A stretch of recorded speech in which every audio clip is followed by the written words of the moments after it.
Hello बच्चों, आपका हमारे चैनल में स्वागत है। बच्चों, हम आपको कक्षा 9वीं की गणित पढ़ा रहे हैं। आज हम आपके लिए कक्षा 9वीं गणित में नया अध्याय लेके आए हैं। अध्याय 13 पृष्ठीय क्षेत्रफल और आयतन।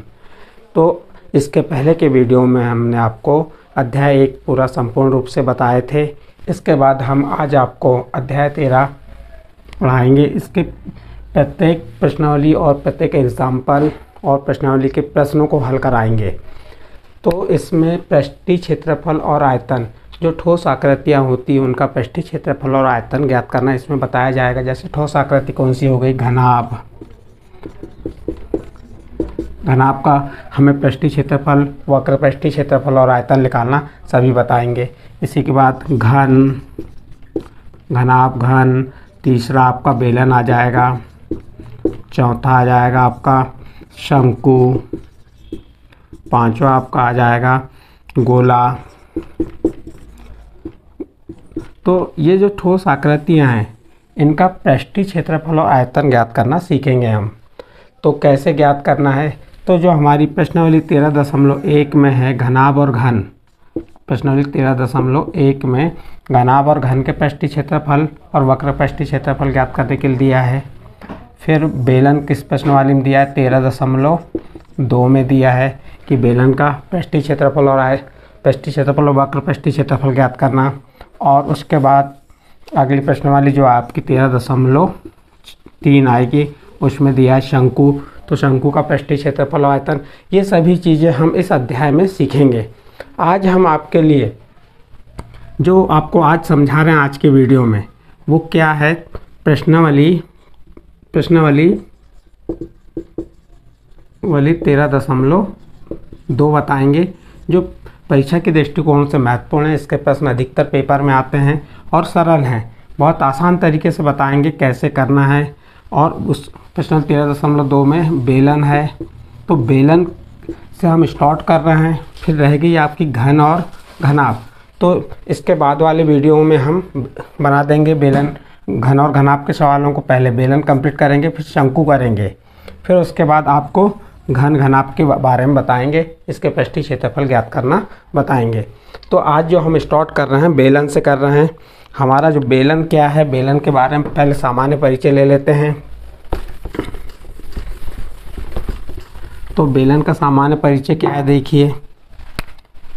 सबसे पहले हम किसका परिचय ले रहे हैं, बेलन। बेलन की आकृति ठोस आकृति इस टाइप की बनती है, और यहाँ पे एक वृत्त होता है और ऊपर भी एक वृत्त होता है।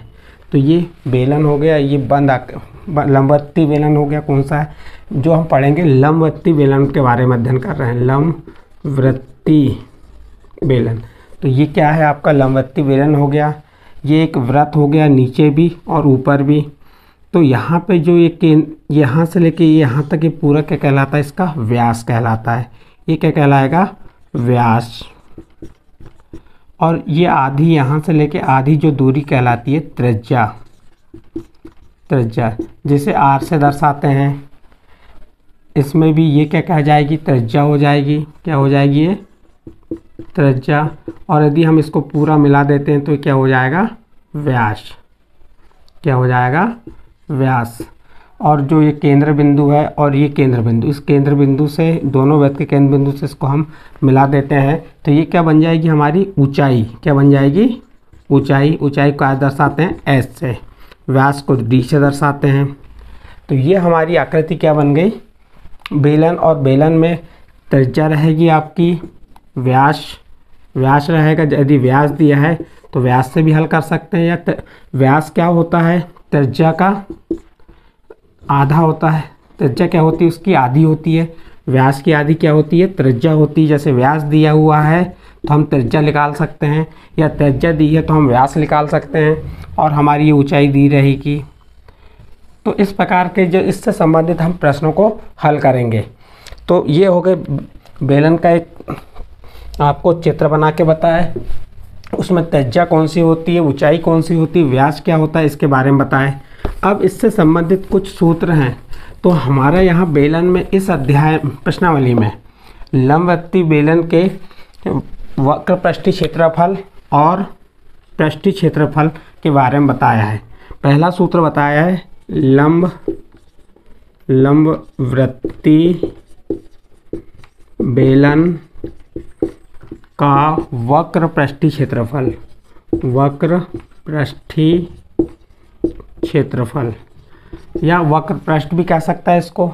वक्र पृष्ठीय क्षेत्रफल को क्या कह सकता है, वक्र पृष्ठ भी कह सकता है। तो जो वक्र पृष्ठीय क्षेत्रफल का सूत्र होता है वह होता है 2 पाई आर एच। 2 पाई आर एच ये किसका हो गया, लंबवृत्तीय बेलन के वक्र पृष्ठीय क्षेत्रफल का सूत्र हो गया 2 पाई आर एच। और दूसरा आ जाएगा बेलन का पृष्ठीय क्षेत्रफल। तो बेलन का पृष्ठीय क्षेत्रफल का सूत्र होता है 2 पाई आर और कोष्ठक में आर धन एच। अब ये दो सूत्रों का हम उपयोग करके प्रश्नावली 13.1 है, प्रश्नावली 13.2 के पूरे प्रश्नों को हल करेंगे इन दो सूत्रों के माध्यम से। पहला सूत्र है बेलन का वक्र पृष्ठीय क्षेत्रफल का सूत्र क्या हो गया, बेलन का वक्र पृष्ठीय क्षेत्रफल का सूत्र हो गया 2 पाई आर एच।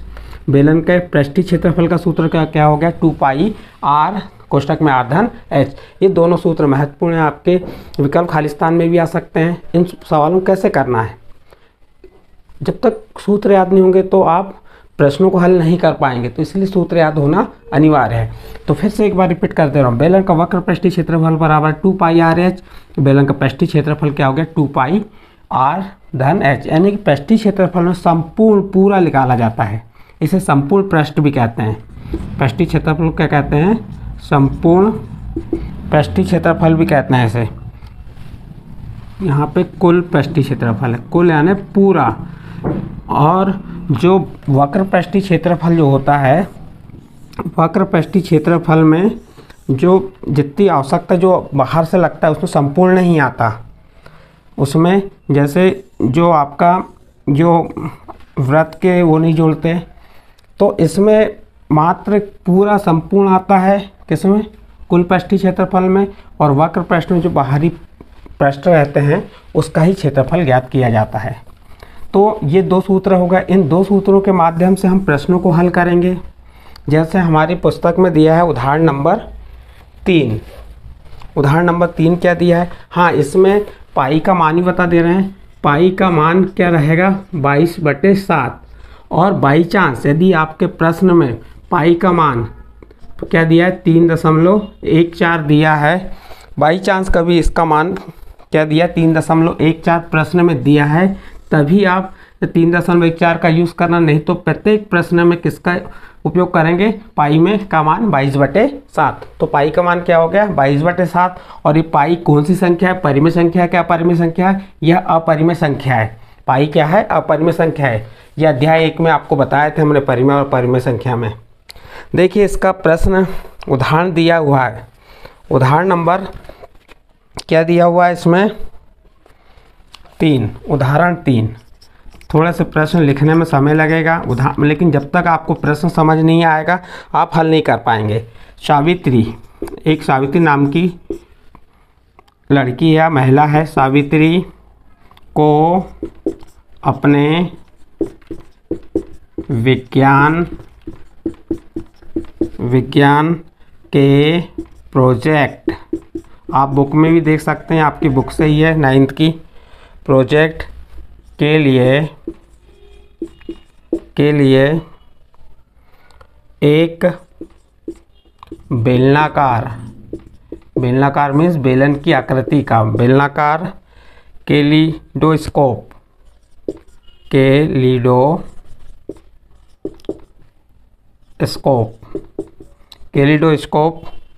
का मॉडल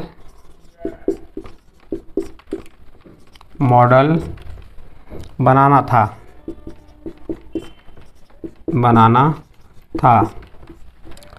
वह इस कैलिडोस्कोप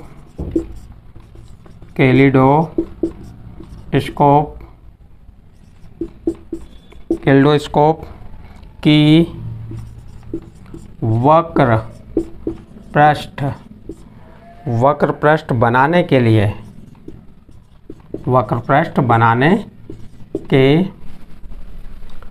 लिए, वक्र पृष्ठ बनाने के लिए चार्ट कागज का प्रयोग करना चाहती है, चार्ट कागज का प्रयोग करना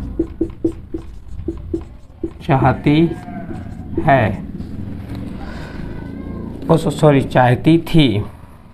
चाहती थी। यदि वह 25 सेंटीमीटर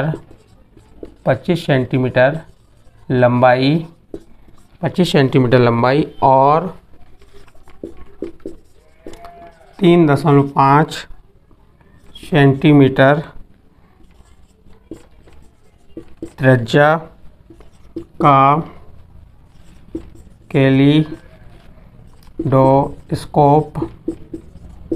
कैलिडोस्कोप बनाना चाहती है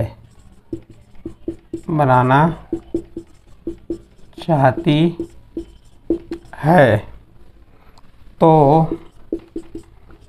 उसे चार्ट कागज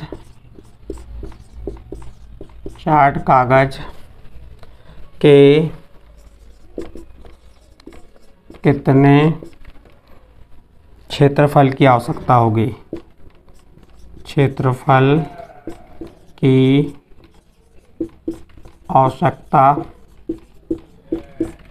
आवश्यकता होगी, और ब्रैकेट में दिया पाई का मान 22/7। प्रश्न बहुत बड़ा है, लेकिन प्रश्न देख के हमें घबराना नहीं है कि हमें ये प्रश्न कठिन होगा। बहुत सरल प्रश्न है।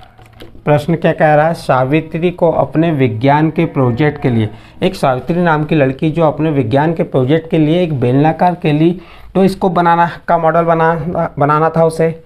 वह इस कैलिडोस्कोप को वक्र पृष्ठ बनाने के लिए चार्ट कागज का प्रयोग करना चाहती थी। यदि वह 25 सेंटीमीटर लंबाई और 3.5 सेंटीमीटर त्रिज्या का एक कैलिडोस्कोप बनाना चाहती है तो उसे चार्ट कागज के कितने क्षेत्रफल की आवश्यकता होगी। तो जो हमको ओनली चार्ट के लिए कागज की आवश्यकता है, तो वो निकालने के लिए हमें क्या करना पड़ेगा, जो जो दिया पहले वो लिख लेते हैं। क्या दिया है उसका? यदि वह 25 सेंटीमीटर लंबाई, ये क्या दिया? 25 सेंटीमीटर लंबाई, तो हम लिख देंगे यहाँ पे बेलनाकार, क्या लिख देंगे? बेलनाकार कैलिडोस्कोप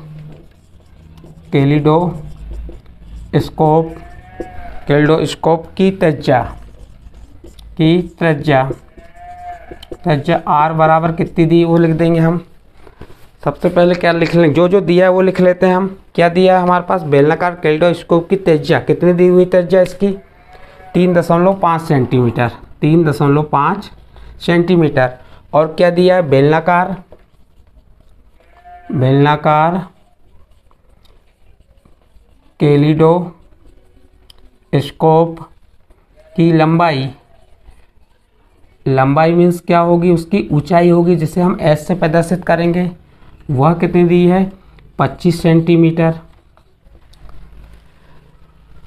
यदि वह 25 सेंटीमीटर लंबाई और 3.5 सेंटीमीटर त्रिज्या का कैलिडोस्कोप बनाना चाहती है तो उसे चार्ट कागज के कितने क्षेत्रफल की आवश्यकता है? चार्ट कागज निकालना है तो हमें इस जो बेलनाकार कैलिडोस्कोप है इसका वक्र पृष्ठ निकालना है। क्या निकाल लेंगे? वक्र पृष्ठीय क्षेत्रफल निकाल लेंगे। तो यहाँ लिख देंगे हम, क्या लिखेंगे? बेलनाकार कैलिडोस्कोप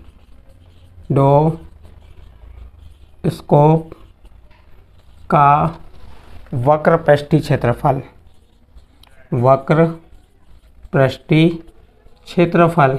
तो क्या हो जाएगा? बेलनाकार कैलिडोस्कोप का वर्ग क्षेत्रफल का सूत्र क्या है? हमने अभी बताया आपको 2πRh। जब हमें सूत्र मालूम है, अब हमारा सूत्र हमने लिख दिए, क्या है? 2πRh। अब इसको ज्ञात करने के लिए हमें जो यहाँ पे सामान की आवश्यकता है, जो वो पूरी है कि नहीं देख लेते हैं। 2 पाई का मान भी मालूम 22/7, आर का मान दिया है क्या देख लेते हैं। यस, ये आर का मान कितना दिया है 3.5 सेंटीमीटर। एच का मान दिया है कि देख लीजिए, हाँ दिया है, कितना दिया है 25 सेंटीमीटर। अब क्या करेंगे हम, कुछ नहीं करेंगे, यहाँ पे इनके पाई और आर और एच के मान रख देंगे, गुणा भाग करके हम इसको सॉल्व कर देंगे। तो इस प्रकार से हम इसका आंसर लाएंगे। देखिए यहाँ पे अभी हम इसे मिटा दे रहे हैं। ये सूत्र थे हमारे बेलन के पृष्ठीय क्षेत्रफल और वक्रपृष्ठीय क्षेत्रफल। ये सूत्र आपको याद होना अनिवार्य, जब तक सूत्र याद नहीं होंगे प्रश्न नहीं बनेंगे। देखिए नेक्स्ट यहाँ पे अब क्या आ जाएगा, इसी बराबर के नीचे बराबर लगाएंगे। 2 पाई का मान क्या होता है 22/7। उसके बाद आर का मान कितना है 3.5 गुणित फिर 25, एच का मान कितना है 25।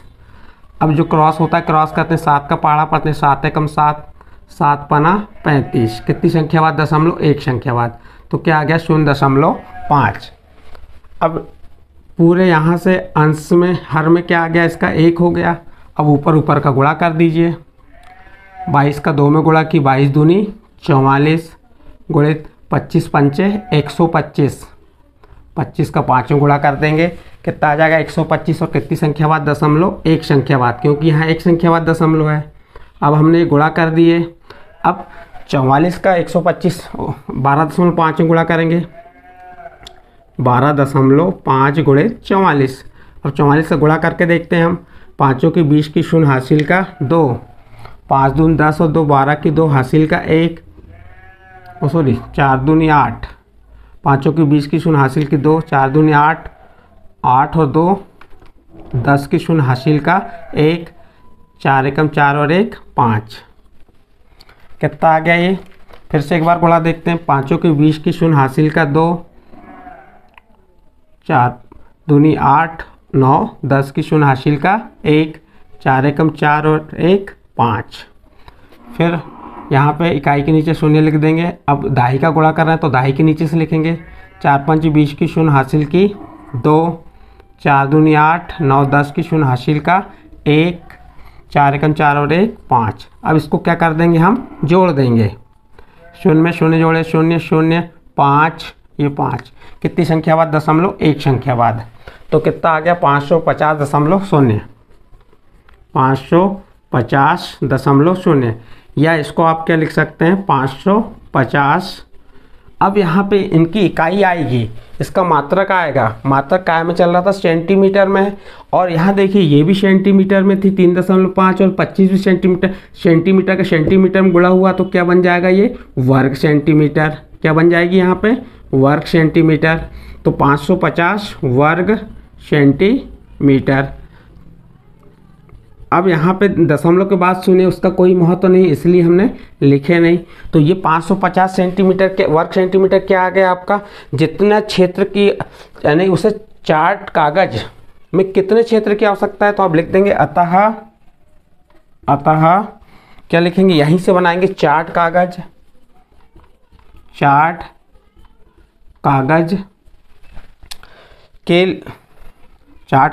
के लिए कितने क्षेत्रफल की आवश्यकता है, के लिए कितने क्षेत्रफल की 550 वर्ग सेंटीमीटर की क्षेत्रफल की आवश्यकता है, यहाँ लिख देंगे क्षेत्रफल की आवश्यकता है। तो इस प्रकार से हमारा ये वाला जो एग्जाम्पल 3 था, एग्जाम्पल 3 कंप्लीट हुआ। बहुत आसान तरीके से आपको प्रश्न को पढ़ना है, क्या दिया है और हमारे को क्या ज्ञात करना है। सबसे पहली चीज़ जो दिया है और ज्ञात करना है देखेंगे। यदि हमारे पास जो दिया है तो वो तो देख लिया हमने दिया है, लेकिन जिसे ज्ञात करना है उसका सूत्र मालूम होना चाहिए। जैसे हमें क्या ज्ञात करना था, वक्रपृष्ठीय क्षेत्रफल ज्ञात करना था। वक्रपृष्ठीय क्षेत्रफल का सूत्र क्या हो गया 2πr/h, सूत्र मालूम होना चाहिए। अब हमको सूत्र मालूम हो गया। अब हम देखेंगे 2πr/h में हमें r है कि नहीं, h है कि नहीं, और पाई का मान मालूम है या नहीं। ये जब तक मालूम नहीं होगा तो आप प्रश्नों को हल नहीं कर सकते। इस प्रकार ये उदाहरण नंबर 3 हुआ। आप चाहें तो अपनी नोटबुक में नोट कर सकते हैं। फिर इसके बाद नेक्स्ट आपकी प्रश्नावली 13.2 के आपको प्रश्न बताएंगे। पहला प्रश्न आएगा जो मोस्ट इम्पोर्टेंट है पेपर के दृष्टिकोण से, जो अधिकतर ऐसे ही प्रश्न पूछता है। तो हम अब इसे यहाँ से मिटा दे रहे हैं अध्याय और आगे देखते हैं।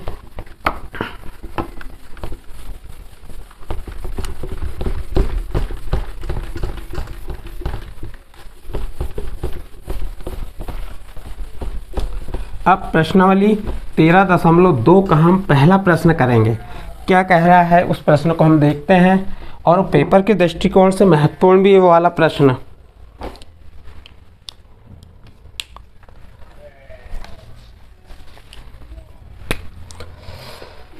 प्रश्नावली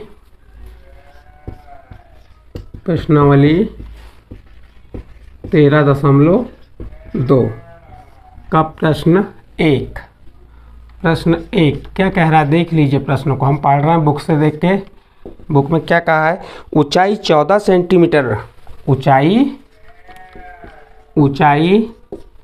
14 सेंटीमीटर वाले एक लंबवृत्तीय बेलन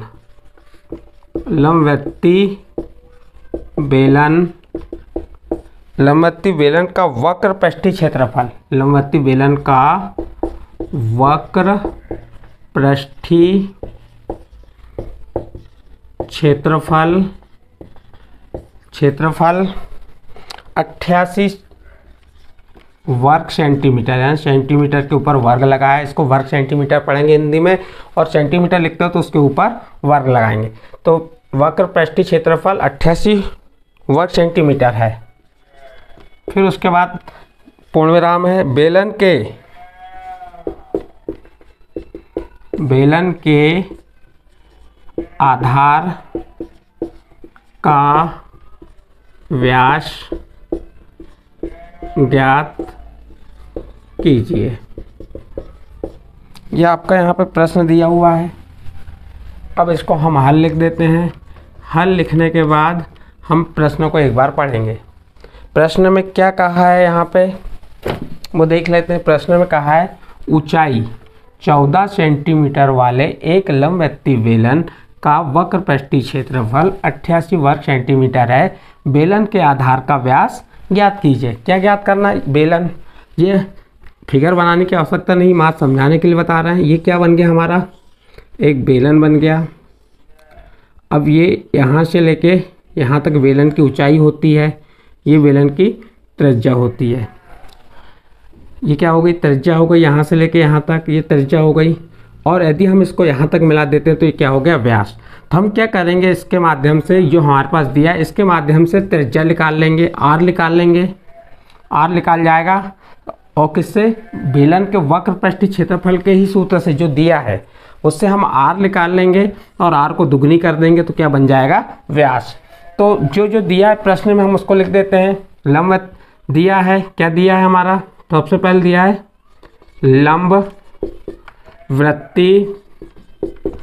लंबवृत्तीय बेलन की ऊंचाई, क्या दी है, ऊंचाई को आज दर्शाते हैं एस से।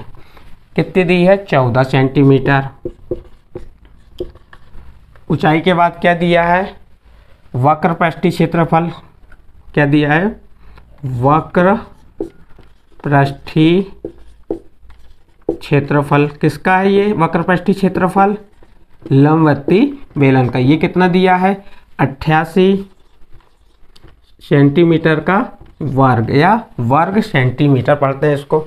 अब यहाँ पे आप चाहो तो लिख सकते हैं लंबवृत्तीय बेलन का वक्र पृष्ठीय क्षेत्रफल।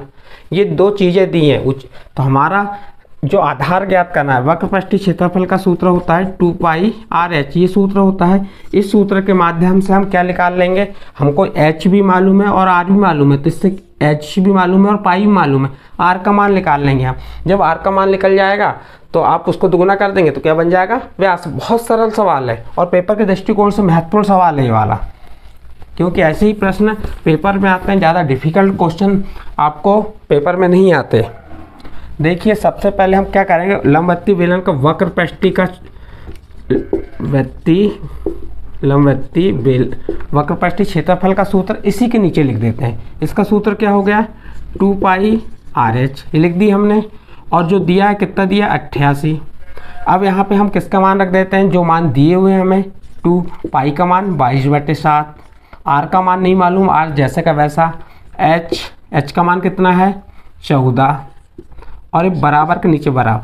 थोड़ा सा लिखने में ये ध्यान रखना कि हमारा जो बराबर नीचे बराबर ही आना चाहिए। पाई का मान 22/7, आर का मान नहीं मालूम, एच का मान कितना है 14, और ये बराबर नीचे बराबर 88।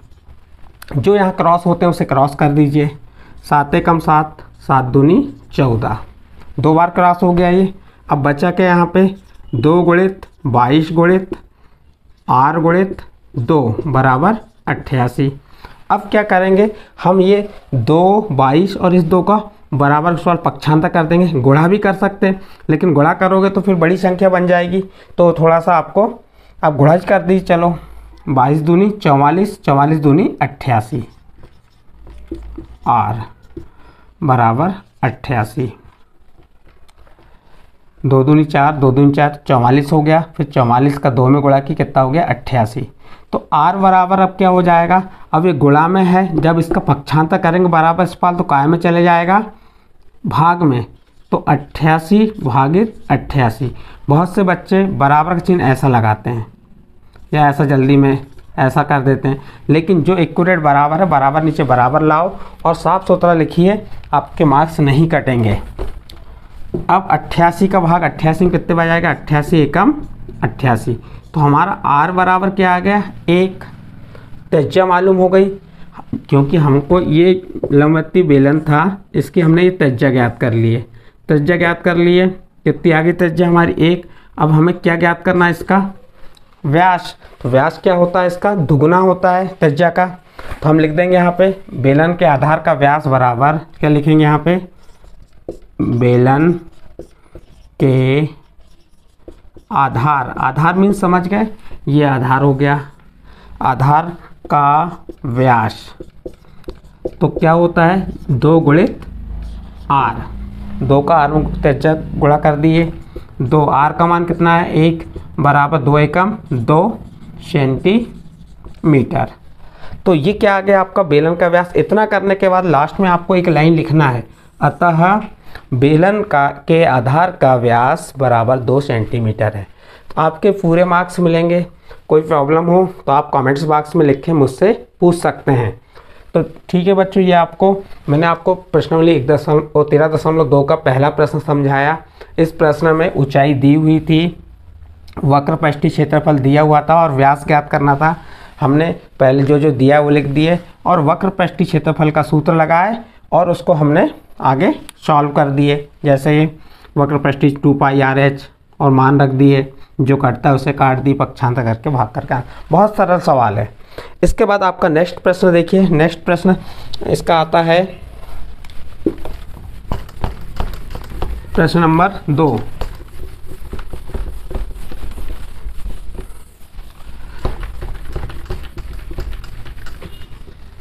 इसका प्रश्न नंबर 2 कह रहा है धातु की एक चादर से, प्रश्न नंबर 2 क्या कह रहा है, प्रश्न नंबर 2, धातु की एक चादर, धातु की एक चादर से 1 मीटर ऊंची, 1 मीटर ऊंची और 140 सेंटीमीटर व्यास के आधार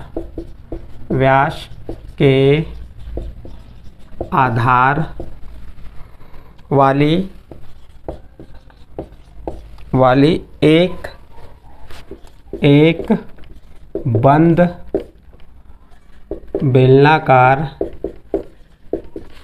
बेलनाकार टंकी बनाई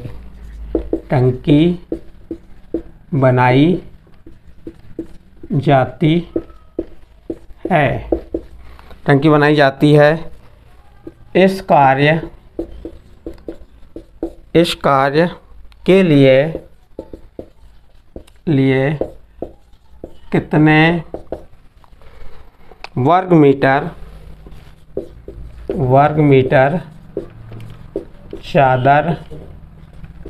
चादर की आवश्यकता होगी,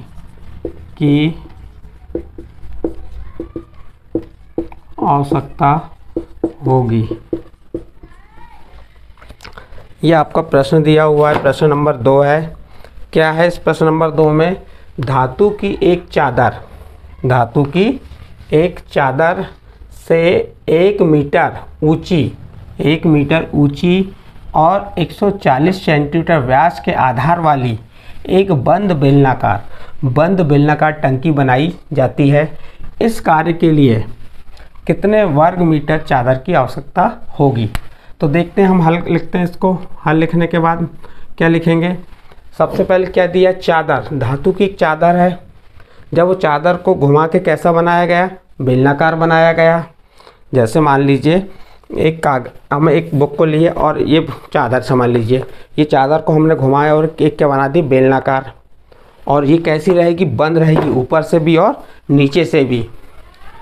एक धातु की एक चादर से 1 मीटर ऊंची और 140 सेंटीमीटर व्यास वाली एक बंद बेलनाकार टंकी बनाई गई। तो चादर की ऊंचाई कितनी दी है? तो चादर की ऊंचाई मीन्स बेलन की ऊंचाई होगी। बेलनाकार टंकी की ऊंचाई, बेलनाकार टंकी की ऊंचाई कितनी है? h बराबर 1 मीटर। फिर उसके बाद उसका जो आधार का व्यास है वो कितना है? इसका व्यास दिया हुआ है। व्यास कितना दिया हुआ है? 140 सेंटीमीटर। यहाँ पे थोड़ा आपको ध्यान रखना पड़ेगा, चाहे ऊंचाई हो या व्यास हो या त्रिज्या, उनकी इकाइयाँ कैसी होना चाहिए? समान। या मात्रक क्या होना चाहिए? समान होना चाहिए। इसका मात्रक मीटर में, इसका मात्रक सेंटीमीटर में। तो दोनों को एक मात्रक बनाना पड़ेगा, चाहे मीटर में बनाइए या सेंटीमीटर। लेकिन प्रश्न में लास्ट में ये कहा है इस कार्य के लिए कितने वर्ग मीटर चादर की आवश्यकता है। तो इसको वर्ग मीटर में ज्ञात करने को कहा है, इसलिए हम सेंटीमीटर को बदल लेंगे वर्ग मीटर में। तो किस में बदलेंगे? अब हमें मालूम होना चाहिए कि 1 मीटर में कितने सेंटीमीटर होते हैं? 1 मीटर में 100 सेंटीमीटर। तो 1 मीटर वर्ग में कितने वर्ग सेंटीमीटर होंगे? तो कितने हो जाएंगे? तो हमको 10,000 हो जाएंगे। यहाँ पे कितने शून्य? 2 शून्य बढ़ जाएंगे यहाँ पे। तो अब इसमें वर्ग में है, तो अभी हम फिलहाल तो कायम बदलना है, हमको सेंटीमीटर बदलना है। और सेंटीमीटर को मीटर में बदलना। अब सेंटीमीटर को मीटर में बदलना तो क्या करना पड़ेगा? हमें भाग देना पड़ेगा। उससे पहले व्यास को हम त्रिज्या में बदलेंगे। व्यास को कायम बदलेंगे त्रिज्या में। त्रिज्या मीन्स हो गई r, कितनी हो गई है? आधी हो जाएगी, यानी 140 भागित 2, 2 का भाग दे देंगे तो कितनी आ जाएगी? 2 सत्ते 14, 70 सेंटीमीटर। अब सेंटीमीटर कायम बदलना मीटर में। अब मीटर बदलना है तो क्या करना पड़ेगा? एक मीटर बराबर 100 सेंटीमीटर होते हैं, इसलिए 70 सेंटीमीटर बराबर। तो हम क्या करेंगे? 70 में 100 का भाग दे देंगे। 1 शून्य से 1 शून्य क्रॉस हो गया, ये कायम बदल जाएगी मीटर में। अब 10 का भाग 7 में देंगे तो 0.7, एक संख्या बाद दशमलव लग जाएगा, तो ये मीटर हो गया। तो त्रिज्या कितनी हो गई? r बराबर 0.7 मीटर। हमें ये मालूम होना चाहिए 1 मीटर में कितने सेंटीमीटर होते हैं? 100 सेंटीमीटर, या 100 सेंटीमीटर बराबर 1 मीटर होता है। तो ये इकाइयाँ समान हो गई। ऊंचाई भी हमारी काय में आ गई, मीटर में आ गई, और त्रिज्या मीटर में आ गई। अब हम इससे क्या निकालना है? अब आकृति कैसी? बंद बेलनाकार टंकी है, तो जो बेलनाकार टंकी, तो बेलनाकार टंकी का हम क्या निकाल लेंगे? पृष्ठीय क्षेत्रफल। क्या निकाल लेंगे? अब यहाँ लिखेंगे, क्या निकाल लेंगे? बेलनाकार टंकी का पृष्ठीय क्षेत्रफल। पृष्ठीय क्षेत्रफल का सूत्र क्या होता है? 2 पाई r कोष्ठक में r धन h। ये पृष्ठीय क्षेत्रफल का सूत्र हो गया। अब देखिए, हमने सूत्र तो लगा दिए। अब पृष्ठीय क्षेत्रफल का सूत्र क्यों लगा? क्योंकि कैसी आकृति है? बेलनाकार आकृति कैसी है? बंद है, बंद बेलनाकार टंकी, इसलिए पृष्ठीय क्षेत्रफल का है, यानी कि संपूर्ण निकालना है, कुल पृष्ठीय क्षेत्रफल निकालना है। इसका क्या निकालना है? कुल पृष्ठीय क्षेत्रफल निकालना है हमें। तो कुल पृष्ठीय क्षेत्रफल का सूत्र लगेगा इसमें, क्योंकि पूरी बंद है। अब सूत्र लगा दी, मान रख दो। 2 पाई का मान 22/7, r का मान कितना आया? 0.7, फिर r का मान 0.7, h का मान 1। अब इस 7 का भाग 0.7 में दिए, कितने बार चल जाएगा? 0.1 बार। अब गुणा कर दीजिए, 22 का 2 में की तो 44 हो गया, गुणित 0.1। अब 0.7 0.7 में किसको जोड़ेंगे, 1 को जोड़ देंगे तो क्या आ जाएगा 1.7। तो यहाँ गुणित 1.7। अब क्या करेंगे, इनका गुणा कर देते हैं। 44 गुणित 17 का 1 में गुणा की तो 17 आया, और कितनी संख्या बाद 2 संख्या, तो 0.17। नेक्स्ट यहाँ पे कर दे रहे हैं, या इस साइड में देखिए इसका हल यहाँ पे कर दे रहे हैं। अब बराबर, अब 44 में 0.17 का गुणा करेंगे। 44 गुणित 0.17। देखो लास्ट दशमलव के बाद की संख्या को पूरा नहीं पढ़ा जाता, इसको 17 नहीं पढ़ेंगे, इसको पढ़ेंगे 1/7। अब गुणा करते हैं। 7 का 4 में गुणा की 7 चौके 28 की 8 हासिल की 2, 7 चौके 28, 29, 30, 308। फिर इकाई के नीचे 0, 1 का 4 में गुणा की 4, 1 का 4 में गुणा किए 4, जोड़ दिए 8, 4, 7। कितनी संख्या बाद 0.12, तो ये आ गया 7.48। क्या आ गया, इन दोनों का गुणा किए तो 7.48 वर्ग मीटर।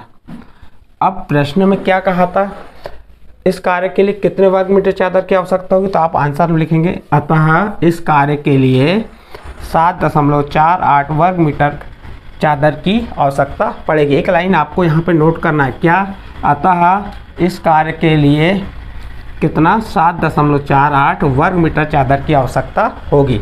इस प्रकार से बच्चों ये आपका प्रश्नावली 13.3 का प्रश्न नंबर 2 समाप्त हुआ। इसके बाद आने वाले वीडियो में हम आपको प्रश्न नंबर 3, 4, 5 बताएंगे। ठीक है बच्चों।